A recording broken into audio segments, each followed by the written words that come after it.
Hey, yeah, all right. That was fun. Huh? That was good.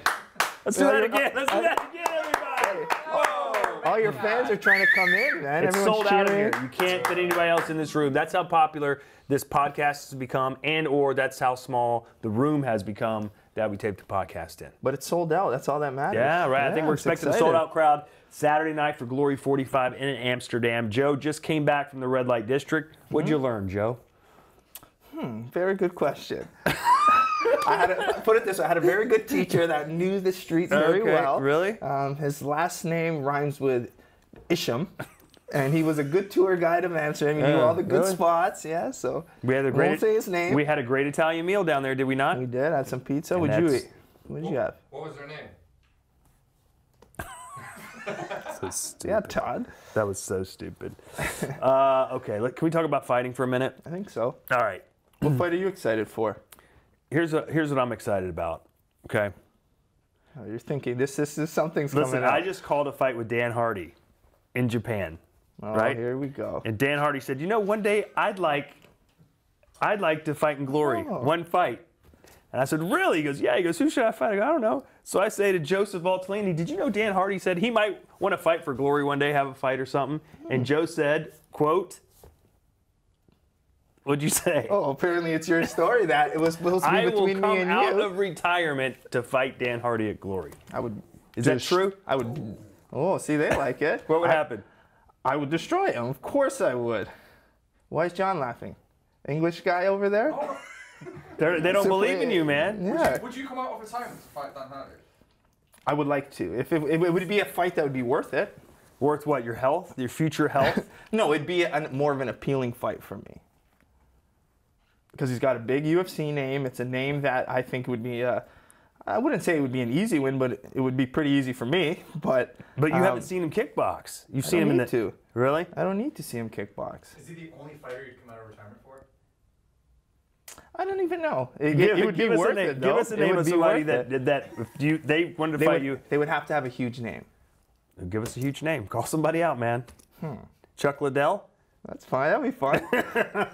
What about you? We can get one of these. We talked if about the you price versus is right- Mike Goldberg. The price is You right. versus I'll fight, John Anik? me versus John Cena. I've already had that fight. What did I say? I offered you a fight with Joe Rogan. You're like, no way. Joe Rogan would like, the bell would ring and I'd be like, how long can I run before he catches me? Bro, you'd be training. You'd be representing Bazooka Kickboxing. I You're know. ready to I'd go. put You'd the be logo on the back of my shirt. You'd be 'cause no low one- kicking Rogan everywhere. Oh, yeah, whatever. We'd work your jiu-jitsu Anyway, game a little bit. enough We're of this good. fantasy challenge. Let's talk about the real fight. Ruben van Roosmalen Yeah. putting his title on the line. Sergey Adamchuk. This is a very tricky fight. I think so. I think it's going to be one of Robin's toughest fights, to be honest with you. I think Adamchuk just has that style that, we've seen him in my evolution of Adamchuk. You saw him come in as more of a pressure fighter. Then he kind of started using a little bit more movement and footwork. And then his last fight, you saw him pressure fight again. So he's just showing that he has the ability to change styles and adapt. And that's the type of fight you need to bring Robin. You can't just be one-dimensional with Robin. If he closes you against the ropes, he's going to punish you.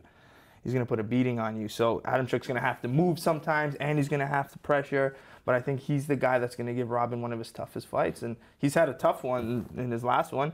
He's saying he's all bored of fighting those southpaw Thai fighters. So this is a new look for him. I think it's going to be a tough one. He actually said he doesn't think after winning this fight there'll be anything left for him really in the division. Do you feel like maybe he's getting a little overconfident? His last fight could have gone either way. Well, I still think there's a lot of good fighters left. I mean, someone like Fabio Pinca would be a good fight for him. I still think there's a lot of fights for him. But I just think he's been on such a good tear that his confidence is through the roof right now. Yeah. I'd still like to see him even go back to lightweight, take a few fights there. Why not? I think he's one of those guys that could, like we're seeing in the UFC, being able to jump between weight divisions. So I think this is something that we can see Robin do eventually. So we got that title fight. We also got the four-man light heavyweight contender tournament. Manny Mancha, one of the guys fighting that tournament, will be with us a little later on. We've also got Ahmad Hadar, and we've got one of my favorite fighters, at least just from an entertainment standpoint. Michael Dute is in the tournament. That tournament could literally have 3 knockouts. Easily. Yeah, I said it first. Okay, you win. What do you think? I think the tournament's just it's fun. To me, it's just a fun tournament. I mean, whoever fights Dude, it's going to be a fun fight. We don't know much about his opponent, Dragos, from Italy. But he's a tough guy. I think he's going to... Each one of these guys in the tournament has the ability just to, like, crash and go forward. So I think we've seen that Ahmad Haddar just come out like a madman. He comes out swinging, aggressive, which I think he has to control this time around. Manny, again, one of those stubborn forward pressure fighting. He gets hit. He just wants to keep coming forward. So I think all the way around, it's just going to be bangers. Bangers and mash.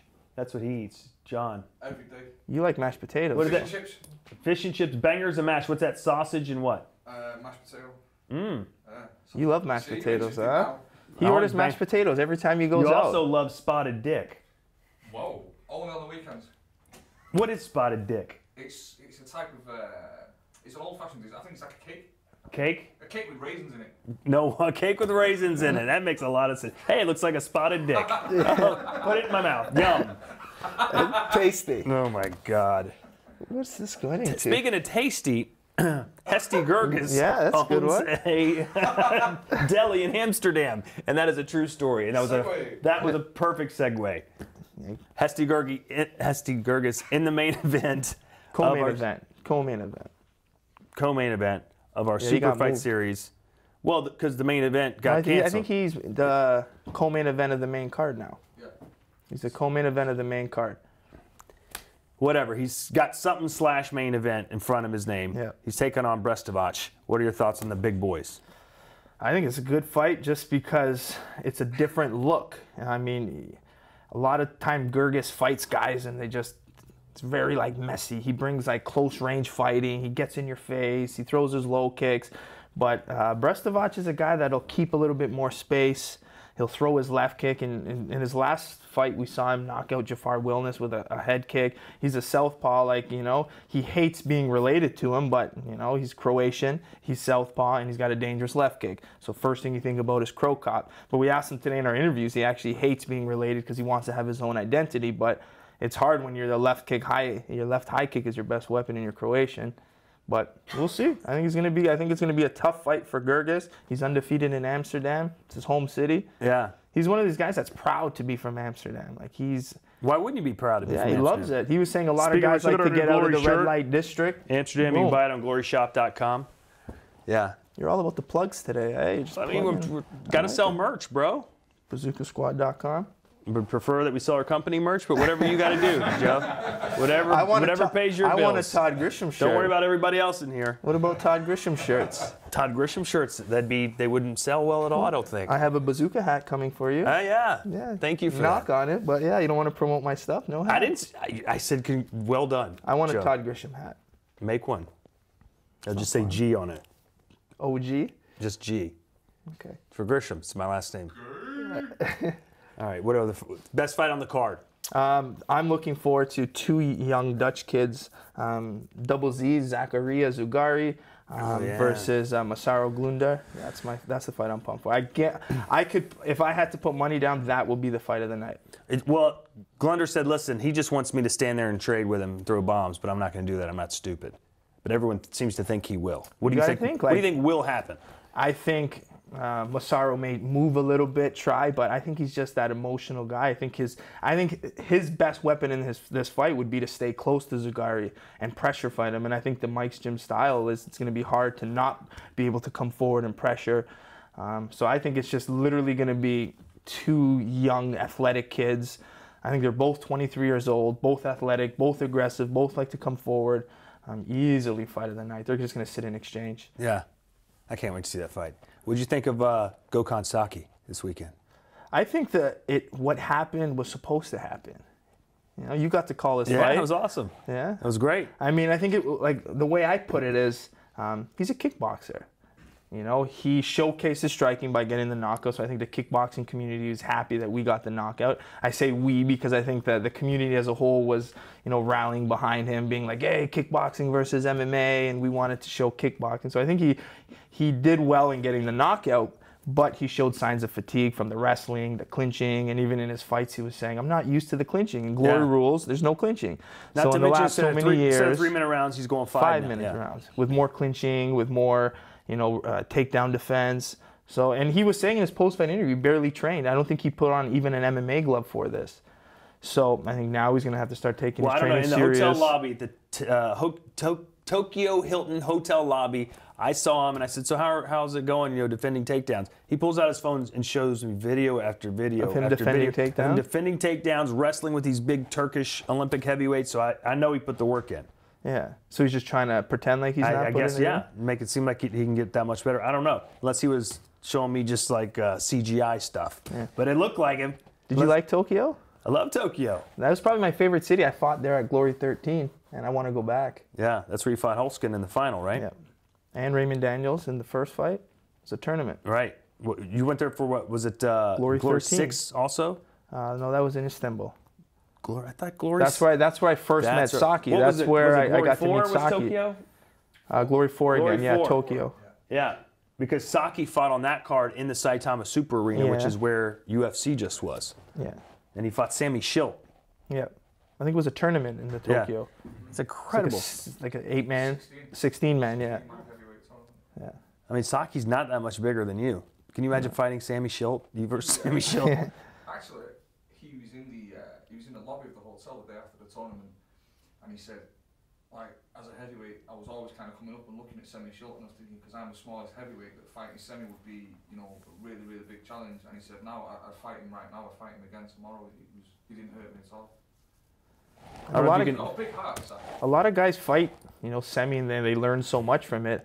Rico said the same thing. Rico fought Semi when he was young, and then he said after that fight, he's like, man, if I can stand in the ring with Sammy Schilt, I can stand in the ring with anybody. So that gave him a lot of confidence. Yeah, Rico's only loss was to Semi, and he was young at that time against someone who was probably the most dominant heavyweight kickboxer. Well, one of them. I mean, he's just a giant. What was he? 6'11", 360 pounds or something? Oh my gosh! Is he in the 360? I don't know. Had to be over 300. Easy. What do you think, John? Look it up. I'm doing it right now. He's doing it right now. He's googling it. So Saki next fight. You think he's got to try and pick another striker to get with?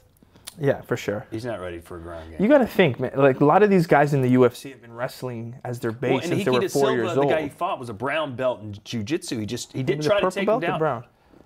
I think it was purple. I'm pretty sure it was brown. Maybe purple, but either way, it was a belt. More than Saki's white belt, regardless. From Brazil, he had a legit belt of some sort.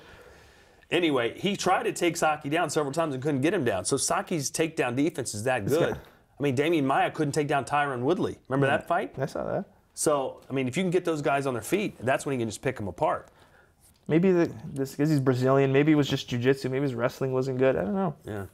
Well, regardless, it's a good win for Saki, good for kickboxing. And a highlight reel knockout. Oh, yeah. What's he weigh? He got the bonus, too. Sammy Schilt was 6'11", 2.12 meters, and he weighed 287 pounds. Yeah. 287. What did I say? 360? 360. That was close. A whole other body. A whole other body attached to Semi on his back. Gokhan, right? Yeah, Gokhan on top of his shoulders. Well, you didn't jump in and... I just said it was ridiculous. There's no way. I don't know. What's the most you've ever weighed? 222 pounds. What do you weigh right now? After meal. My morning weight is about 200.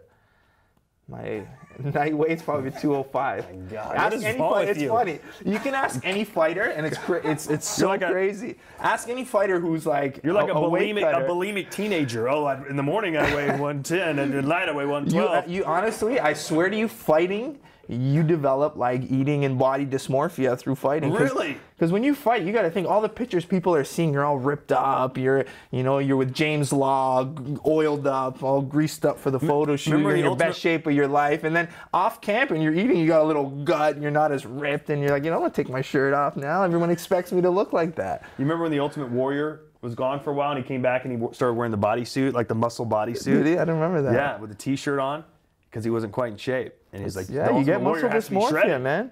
Yeah. It messes with your head. For sure it does. Wow. You lost some weight, though. Let's tell everyone about that. You're down 10 pounds, man. But I don't want to lose pounds. I want to lose inches, okay? Okay, I like that. No, but you do. You look good, man. I bet you all the comments are going to be, look how good Todd looks. Yeah, I'm sure. Been training, look at Todd. He's so hot. Yeah. You got new haircut. Should we get a few scented candles going? Yeah, God, man, back off, dude. I get it. What? I look can't good. compliment a friend? Yes. You can compliment I a think friend. we make fun of each other so much that when we do say nice things, we don't believe it. You know what? Listen to this story. I literally don't think we believe anything we say. Listen to this story. I lost 12 pounds, right? So I text him and Whitney Miller, hey, I lost 12 pounds, whatever. And he writes back, he goes, oh, man, you look better than me. I've been eating bad. I'm going to have a dad bod. Look at this guy freaking has an 8-pack right now. I was like, well, the other day I only saw 6 of the pack, man. Total dad bod. I tried complimenting you, see? I was like, man, because you always say you have the dad bod. I was like, well, right now, man, you look good. I have the dad bod. It was a compliment to you. You just couldn't accept If that's it. a dad bod. I don't know. I literally If lost that's a 4 dad pounds. I bod. put on 5 pounds on a weekend. Hold on, somebody have mic issues. Is that like Barbie's dad's bod or? Barbies? What was Ken. that? Ken? No, Ken was the boyfriend. Yeah. What's Barbie's dad? What kind of games do you play in the UK? Barbie's got a dad? Buzzkill. Yeah. We're First- getting way off track.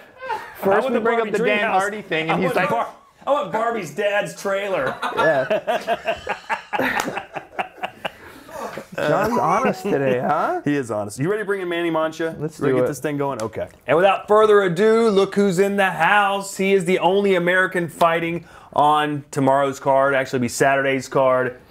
Manny Mancha, everybody. Everybody, John, get off your phone. Clap, please. Yeah. John's too busy on his phone. He, by the way, has never been outside the United States of America, and yet here you sit in Amsterdam. How do you feel? Pretty good. I'm adjusting to it. Everything's a little bit smaller here compared to the American size stuff. Such as?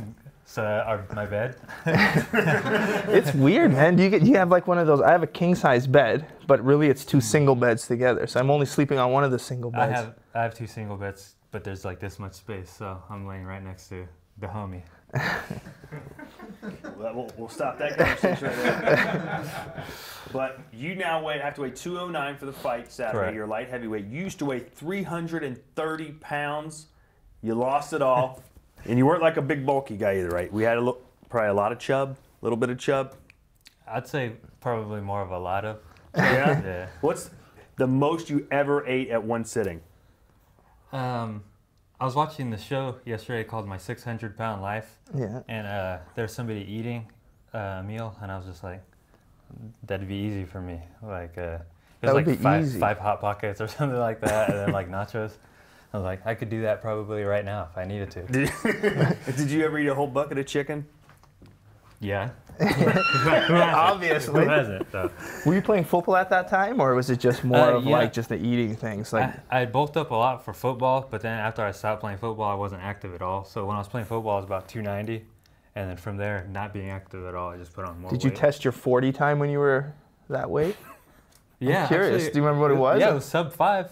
That's good, man. Pretty good Yeah. for being so big. That's yeah. really good. Yeah. I think I ran a 4.75, I think, when I was playing, which was not that. It's not that great. I mean, I should have been faster. It's good. So right now you work at a Starbucks, Absolutely, I do. Yeah. and you enjoy that. Yeah, I do. Okay. Well, listen, I'm going to read this intro that one of our editors wrote for you, okay? Okay. Keep in mind that he is a Starbucks employee.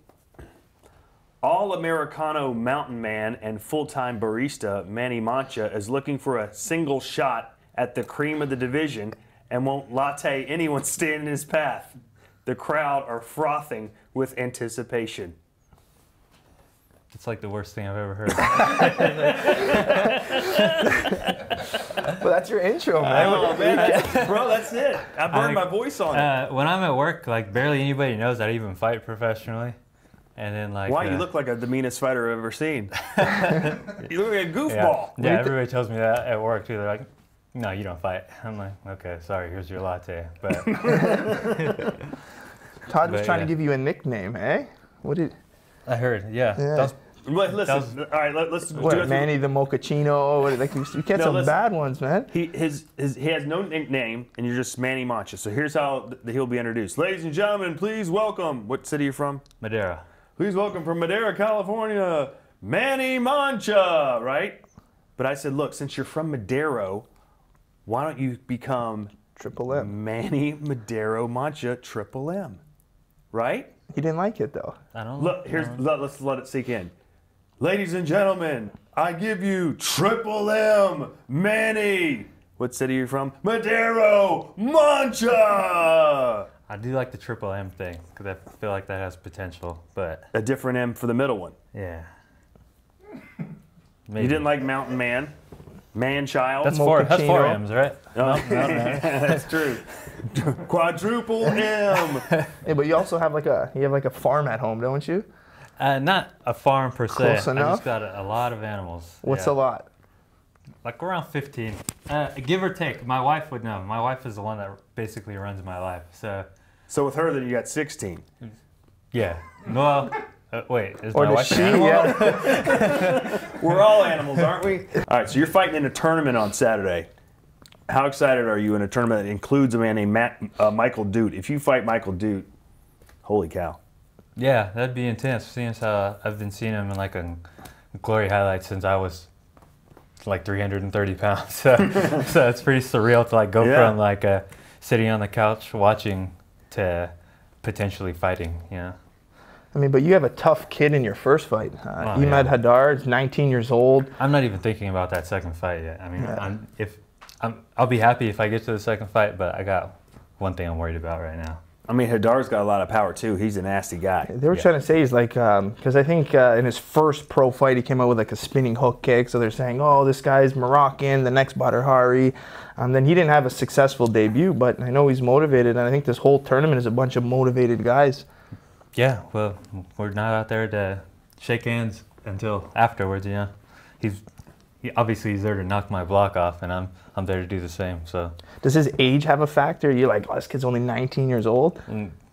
nobody wants to lose to a 19-year-old, I guess, but there's no shame in the game. But you wouldn't mind dating a 19-year-old. Yeah, I'm married, bro. Before he was married, I'm just saying in general, for God's sakes. You act like I'm attacking the sanctity of marriage. I'm just saying, like, no one wants to lose to a 19-year-old. Like, it's so horrible. I'm Would you date single, that 19-year-old? Hell yeah. Well, I'm single. Yeah, I agree. Yes, I would. Yeah. Okay. I wouldn't. I would Never go that young. That's disgusting, Joe. That's called Holy Joe. cow. She's only 19 years old, dude. You're in your 30s. Oh, my God. Manny, please help me with this guy. I don't know what to tell you. Get this man a coffee or something. All right, so what do you think about Joseph Valtellini's fighting career? Remember watching him fight at all? Yeah, I remember him watching beat up Raymond Daniels, actually. The new middleweight champion of the world somewhere else. Yeah. Somewhere else. And the thing that even got me into the sport is leg kicks. I like watching leg kicks. That was it. Yeah. That's what you watch. So of all the fighters here on this Amsterdam card, is there anybody that you saw in the hallway or you see where you're like, man, wow, I can't believe I'm fighting on the same card as this guy? No, not really. Perfect. You belong. You showed that you belong. You're not intimidated. It's cool to be on the same card as Van Roosmalen. I fought one of his fighters before and came up on the short end of that, so to even be on the same card as him was pretty cool. Where did you fight the fighter? In Louisiana. That was the tournament I fought in, for the finals. Awesome. So what's next for you outside of the ring? Do you have a T-shirt you want to sell? Do you have a... I just want to go home and then see my baby boy after this. Yeah, your baby's only, what, a week and a half years old? But I mean, here's your chance to promote yourself. Do you have like an Instagram page? You want to sell some gear? What do you need to do? I got over 800 followers now, man. So Get them over 1,000. Let's do it. Let's get the 1,000 mark, bro. I told you. I probably got the least amount of followers on the card, I would guess. Well, if you win the tournament, you won't. Yeah, maybe. But then there's a lot of mean people on Instagram, too. Yeah.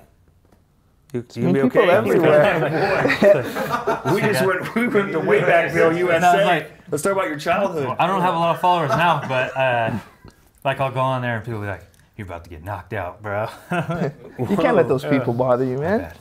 So You're bigger than you that. talk shit back to him or what? No, I just like he spelled knock out wrong, so I just. That's usually how it is. They have like 0 posts. Yeah. Block. And they just, I don't get people like that, man. Something Todd would do when he was young. Man, I've had some like super nasty ones. Working at WWE and UFC, someone was like, Someone was like, I hope your children grow up and learn what a horrible father you are. Stuff like that. I'm like, whoa, dude. I love it. Even my Back videos, off. like I post a lot of my training clips and videos, and I do like tutorials on YouTube, and like people always say, "Oh, you don't pivot. Why don't you pivot? Like you got to pivot more. You're not getting enough." I'm like, who are you, man? Like, I mean, it's just I've learned to cut it out. You got to block it out. You can't read the comments. Right. Todd and I actually on the podcast, we read all the comments. Yeah, we enjoy reading those. We enjoy reading the podcast comments. Because there'll be like one good one for Joe, one good one for me, and then 3 like, this is the worst thing I've ever seen. And then we usually send each other hey the man, ones. dude, people are hating on your ass. You guys are right. So, You changed me. all right, man. I see it. Manny, Sasi Propa USA on Instagram. yes. And he'll be fighting Saturday, 4-man contender tournament, light heavyweight division. Ahmad Hadar right out of the gates. Good luck to you, brother. Thanks for stopping by. Yeah. And we will see you at Glory 45 Amsterdam.